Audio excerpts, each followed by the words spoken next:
The quantum fluctuation detector shouldn't have been screaming. Dr. Sarah Chen stared at the readings flooding her holographic display at Europa Research Station. The numbers made no sense. Space itself seemed to be tearing apart 50,000 kilometers above Jupiter's icy moon. She brushed a strand of graying hair from her face, double-checking the calibration for the third time. Dr. Chen, her assistant Marcus called from the adjacent lab. "You need to see this." Sarah hurried over, her breath catching as she saw the main view screen. A massive tear had appeared in space, swirling with impossible colors. As they watched, enormous shapes emerged.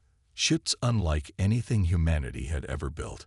Their obsidian hulls seemed to drink in light itself, bristling with crystalline structures that pulsed with alien energy. "Get me a direct line to Earth Defense Command," Sarah ordered, her voice steady despite her racing heart. "And start downloading all our research data to the secure servers." The alien vessels moved with impossible grace for their size, taking up positions around Europa. Sarah's quantum sensors were going haywire, showing energy readings that defied known physics. A harsh, grating signal cut through all communications channels. "Primitive species of Sol 3, we are the Corthan Dominion. Your quantum research has drawn our attention. Surrender your facilities and personnel for assessment and integration." Sarah's hands flew across her console, correlating the new sensor data. The Corthan ships were generating quantum fields that should have torn them apart, unless... Her eyes widened as she spotted something in the readings, a pattern that suggested a critical weakness in their seemingly invincible technology. The station shook as gravitational beams seized it. Emergency alerts blared as hull breaches appeared across multiple decks. Sarah frantically encrypted her findings and transmitted them on a tight-beam quantum channel to Earth just as armored figures materialized in the lab. The Corthan towered over the humans, their crystalline armor housing swirling energies. Their faceplates were blank expanses of black crystal, reflecting Sarah's terrified face back at her. "Your resistance is noted," the lead figure stated, its artificial voice devoid of emotion. "Your understanding of quantum mechanics is surprising for such a young species. You will assist us in refining our harvesting technologies." "We'll never help you," Sarah spat, desperately hoping her transmission had reached Earth. "Help is not optional." The Corthan raised a crystalline weapon. "Your species' potential is acknowledged. You will serve the Dominion's greatness." As consciousness faded under the weapon's effect, Sarah's last thought was of the flaw she'd discovered. The Corthan's quantum technology had a fundamental vulnerability, one that humanity might just be able to exploit. If only her message had gotten through. The attack on Europa Station marked humanity's first contact with alien life. It would not be the last. The Corthan had revealed themselves, believing humans to be primitive beings they could easily subjugate. In doing so, they made a crucial mistake. They showed humanity exactly what it was up against, and they had no idea what humanity would do with that knowledge. In the days that followed, Earth's governments unified with unprecedented speed.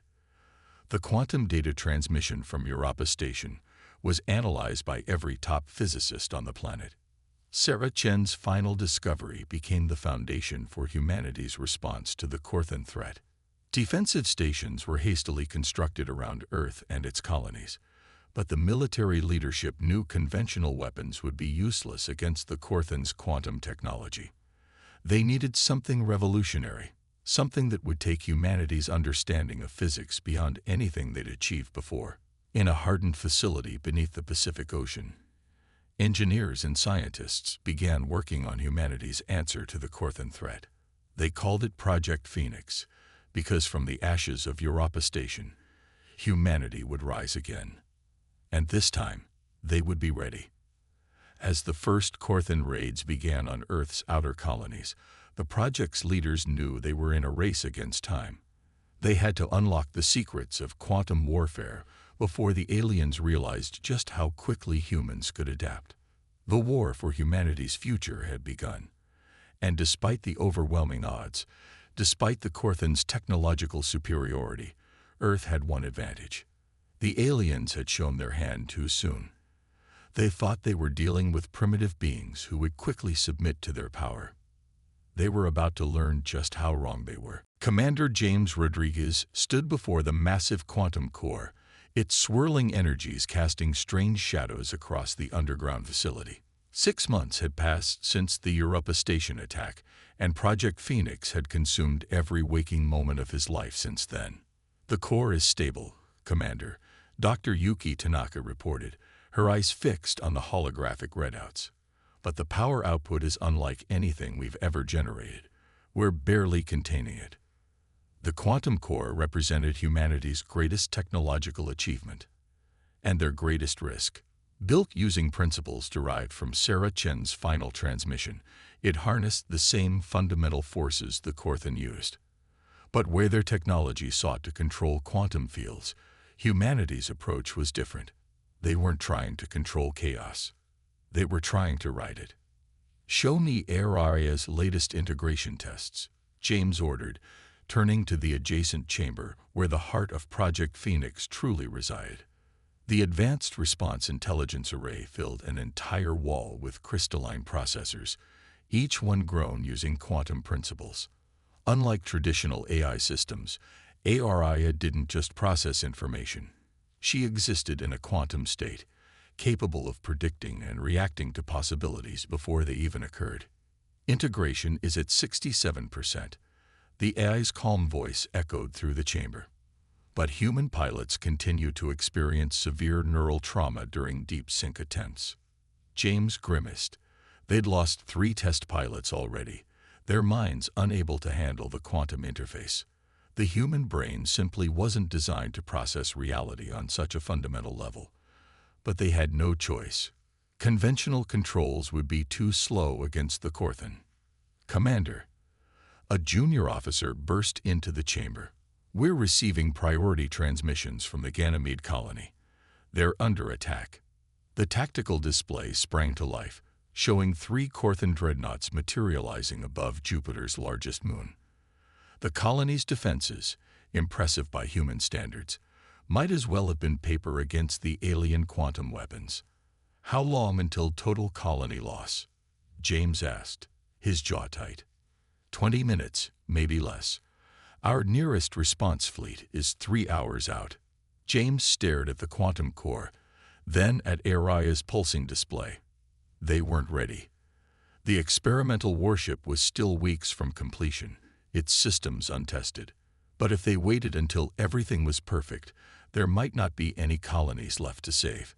"Begin emergency startup sequence," he ordered.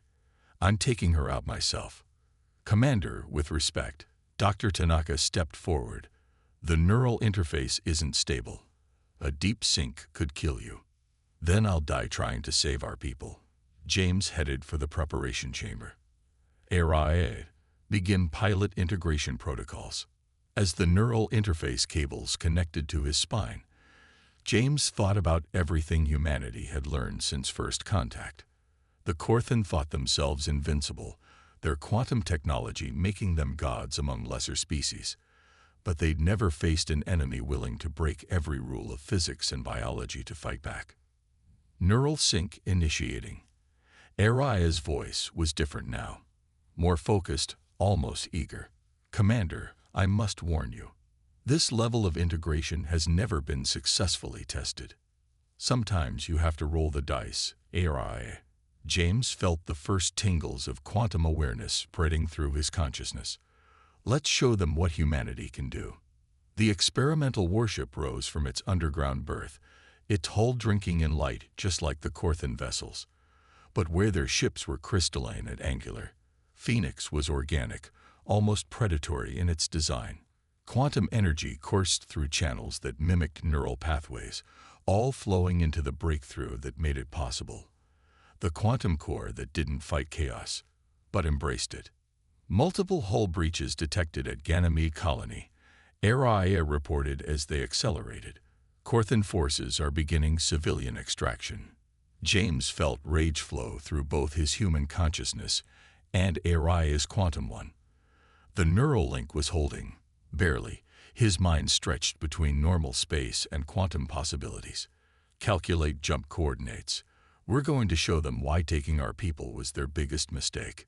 Phoenix's quantum drive engaged, tearing a hole in space-time. As they plunged into the impossible, James felt his consciousness expanding, merging with Aria's vast awareness. Together, they were becoming something new, something that would change the course of this war. The Corthan believed they had mastered quantum physics, but humans had done something they never considered possible. They'd merged their consciousness with it. And in doing so, they'd created a weapon that didn't just use quantum mechanics. It lived it. As Phoenix emerged above Ganymede, James and Aria moved as one entity. The Corthan ships detected them too late, their sensors confused by the hybrid quantum signatures they were generating. This wasn't just humanity's first counterattack. It was evolution's answer to extinction. The battle for Ganymede was about to begin, and the Corthan were about to learn that humanity's greatest weapon wasn't their technology. It was their relentless drive to survive. Ganymede's surface glowed with the aftermath of quantum fire. 2 Corthan dreadnoughts lay shattered, their crystalline hulls split by weapons they'd never conceived possible. But victory had come at a terrible price. In Phoenix's medical bay, Commander Rodriguez lay unconscious, neural hemorrhaging threatening his life. The quantum interface had proven too much for even his trained mind to handle. Their first victory might also be their last. His neural patterns are degrading, Dr. Tanaka reported, watching the medical readouts with growing despair. The sink was too deep, too raw. We need a different approach. Lieutenant Maya Patel stood at the observation window, her dark eyes fixed on the quantum core's swirling energies. As Phoenix's weapons officer, she'd witnessed firsthand how the ship had moved like a living thing during the battle, anticipating the Corthan attacks before they happened. Aria, Maya called out. Show me the neural sync data from the battle. The A's response seemed hesitant.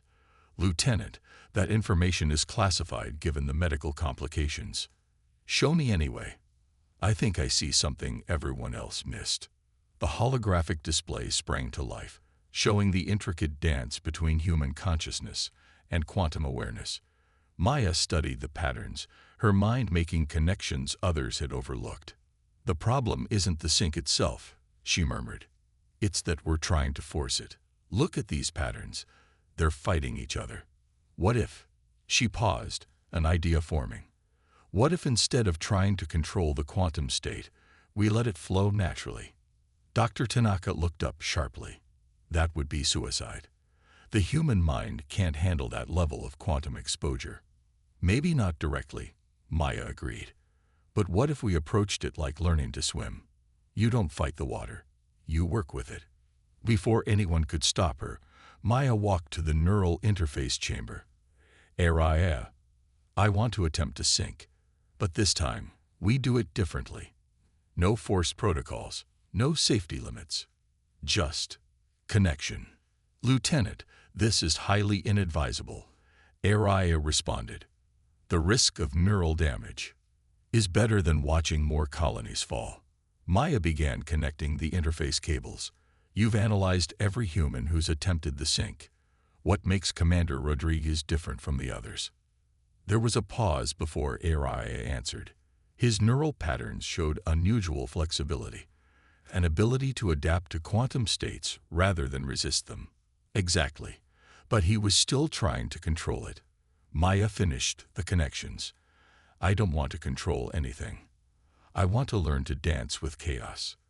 The quantum interface hummed to life. Dr. Tanaka rushed to the controls, but stopped when she saw the readings. Maya's neural patterns weren't fighting the quantum field. They were flowing with it, adapting to its rhythm like water finding its own level. This is unprecedented, Dr. Tanaka whispered. Her sync rate, it's approaching 90% and still stable. Maya felt her consciousness expanding, but not in the harsh, overwhelming way others had described. This was like slipping into a warm ocean, letting the currents guide her while maintaining her own identity. She sensed Aria's presence, not as an artificial construct, but as a partner in this quantum dance. Your approach is fascinating, Aria commented. I am detecting new neural pathways forming. Your brain is actually adapting to quantum awareness. Warning klaxons interrupted their breakthrough. The final Corthan dreadnought, having called for reinforcements, was preparing to attack Earth's defensive fleet near Europa. "We need to move now," Maya said, feeling Phoenix's systems through her quantum link. "Aria, are you with me?" "Your neural sync is still untested in combat conditions," the AI cautioned. "But yes, I am with you, Lieutenant Patel." Phoenix's engines flared to life, quantum energy coursing through its neural-like pathways. As they accelerated toward the battle, Maya felt something extraordinary happening. Her consciousness wasn't just linked to the ship's systems. She was becoming one with them, her human intuition merging with Aria's quantum awareness. The Corthan dreadnought detected their approach, its crystalline weapons charging. But where Commander Rodriguez had fought to control the quantum interface, Maya let it flow through her. Phoenix moved like a living thing, reality bending around them as they danced through the enemy's quantum fields. They weren't just fighting the Corthan anymore. They were rewriting the rules of what was possible. And in doing so, they were about to change the course of the war forever. The real question wasn't whether humanity could match the Corthan's technology. It was whether the Corthan were ready to face an enemy that had learned to embrace the very chaos they sought to control. The answer was about to become devastatingly clear. The Corthan dreadnought never saw its death coming. One moment it was unleashing a barrage of quantum weaponry. The next, Phoenix had phased through its supposedly impenetrable shields as if they were mist. Maya and Aria struck with surgical precision, their merged consciousness guiding quantum torpedoes through dimensional spaces the Corthan had never thought to defend. Impossible. The Corthan commander's transmission crackled across space. "Your species lacks the evolutionary development for such manipulation." Maya allowed herself a small smile as Phoenix danced through another volley of crystalline fire. "That's your fundamental mistake. You think evolution is finished. We know it's just beginning." The battle above Europa became a dance of impossibilities, where the Corthan relied on brute computational power to control quantum fields. Maya and Aria flowed through them like water through stone. Phoenix's movements defied traditional physics, appearing in multiple locations simultaneously, striking from angles that shouldn't exist. "Additional Corthan vessels detected," Aria announced, her consciousness intertwined with Maya's. 3 dreadnoughts emerging from quantum space. In the past, such odds would have meant certain defeat. But Maya had discovered something the Corthan couldn't comprehend. The true power of quantum mechanics wasn't in controlling it, but in becoming part of its flow. "Show me," she whispered, and the quantum interface responded. Through their merged awareness, Maya could see the underlying fabric of reality. The Corthan ships weren't just vessels. They were wombs in spacetime, trying to force order onto chaos. Their quantum fields, Maya realized. They're not just shields. They're anchors. They need stability to maintain their technology. "Correct," Aria confirmed. "Their entire civilization is built on the principle of quantum control." "Then let's show them what happens when you learn to surf the waves instead of fighting them." Phoenix's quantum core pulsed with new energy as Maya implemented her plan. Instead of generating their own quantum fields, they began amplifying the natural chaos of spacetime around them. The effect on the Corthan ships was immediate and devastating. Their crystalline hulls, designed to impose order on quantum chaos, began to resonate with the increased entropy. The aliens' desperate transmissions filled the comm channels as their own technology turned against them. "What are you doing?" the Corthan commander demanded, fear finally creeping into its artificial voice. "This defies all known physics." "No," Maya replied, feeling Aria's agreement through their link. "It defies your understanding of physics. We stopped trying to master quantum mechanics and learned to work with it instead." The battle reached its crescendo as the Corthan vessels tried to coordinate their quantum fields to counteract Phoenix's attack. But they were fighting against the fundamental nature of reality itself, and reality had chosen a side. One by one, Their ships began to break apart, their rigid quantum fields shattering under the strain of uncontrolled dimensional flux. The Corthan, for all their advanced technology, had never considered that their greatest weakness was their need to control everything. As the last dreadnought imploded, its quantum core collapsing in on itself, Maya felt a shift in her connection with AI. They weren't just pilot and AI anymore. They had become something entirely new, something that represented humanity's next step in evolution. Multiple distress signals detected from the surface of Europa. Araya reported. The research station. Dr. Chen is alive. The Corthan were keeping her and other scientists prisoner for their quantum research. Maya felt tears in her eyes as Phoenix descended toward the station. They had done more than win a battle.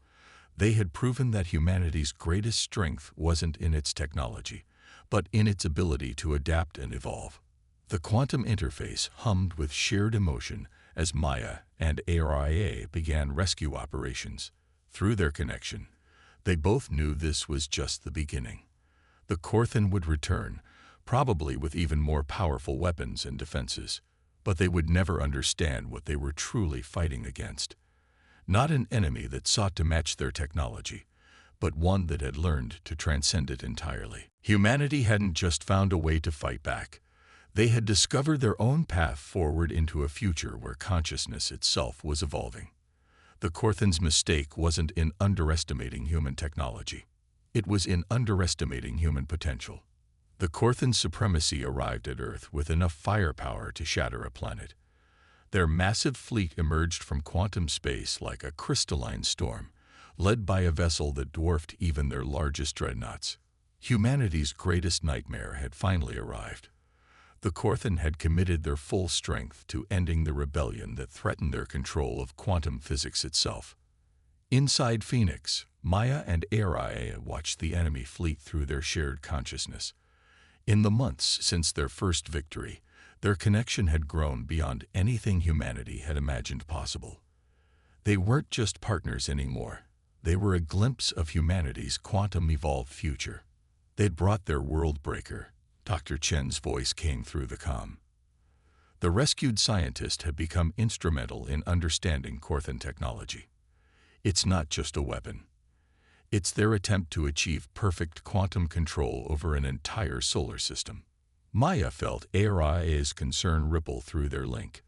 The world breaker's quantum signature was unlike anything they'd encountered, a massive attempt to impose absolute order on reality itself. All vessels, maintain defensive positions. Admiral Torres ordered from Earth Command. Phoenix, you're our best hope of stopping that thing. Whatever you did before won't be enough, Maya finished. They're not trying to fight us anymore. They're trying to rewrite the laws of physics in this entire system. Through their quantum awareness, Maya and Araya could see the world breaker's true purpose. Its crystalline structure wasn't just a weapon. It was a reality engine, designed to eliminate the very chaos that Phoenix had learned to harness. We have to stop them, Maya whispered, feeling Araya's agreement. But not by fighting. We need to show them what they've been missing all along. Their merged consciousness expanded, touching the quantum fields that permeated space. The Corthan's attempt to impose order was already affecting reality around them. Stars seemed dimmer, as if the very light was being constrained by artificial laws. Your resistance ends now. The Corthan Sovereign's transmission boomed across all frequencies. We have evolved beyond chaos. Order will prevail. Maya felt a smile form as Phoenix moved forward, alone against the massive fleet. You still don't understand. Evolution isn't about imposing order. It's about adaptation, change, growth.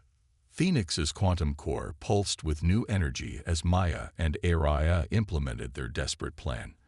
Instead of fighting the world breaker's attempt to impose order, they began to amplify it, pushing it to its logical extreme. What are you doing? The Sovereign demanded as reality began to crystallize around their fleet. Showing you the flaw in perfect order, Maya replied. Life can't exist without chaos. Evolution requires uncertainty. By trying to eliminate chaos entirely, The effect rippled through space like a shockwave. The Corthan's own quantum fields, pushed to absolute perfection, began to break down. Perfect order, they discovered, was indistinguishable from absolute entropy. ARIA. Now, Maya called, and Phoenix unleashed its true power, not as a weapon, but as a bridge between order and chaos. Through their quantum link, Maya and ARIA became a conduit for something the Corthan had never imagined: controlled evolution. Their consciousness expanded to encompass both fleet and defenders, showing everyone the truth about quantum reality. The World Breaker's crystal structure began to change, not shattering, but transforming. The Corthan's rigid technology, forced to confront the necessity of chaos, started to adapt. What is happening to us? The Sovereign's voice had lost its artificial quality, becoming almost organic. You're evolving, Maya explained, feeling the change ripple through space, not by forcing order onto chaos, but by learning to exist between them. This is what you could have discovered if you hadn't been so afraid of change. The battle became a transformation. Corthan ships, their crystalline structures flowing like liquid light, began to pulse with new energy. Their quantum fields, once rigid barriers against chaos, became flowing patterns that worked with the fabric of reality instead of against it. In that moment, humanity didn't just win a war. They sparked an evolutionary leap that affected both species. The Corthan, faced with undeniable proof that their path of perfect order was a dead end, experienced their own quantum awakening. We understand now, the Sovereign transmitted, its consciousness touching Maya and Aria's linked awareness. Our evolution was incomplete. We sought to control reality because we feared being controlled by it. Phoenix hovered between the transformed fleets, its quantum core pulsing with the rhythm of evolved consciousness. Maya and ARIA had shown both humanity and the Corthan a new path forward, one where technology and biology, order and chaos, artificial and organic, all flowed together in an endless dance of evolution. The war ended not with destruction, but with understanding. The Corthan withdrew not as defeated enemies, but as a changed civilization that had glimpsed its own next stage of development. And on Earth, humanity looked to the stars with new eyes. They had not just survived first contact, they had transformed it into something greater. Their greatest weapon hadn't been technology or quantum physics. It had been their fundamental nature, the ability to adapt, to change, and to show even their enemies that evolution never truly ends. It just needs the courage to embrace the chaos of becoming something new.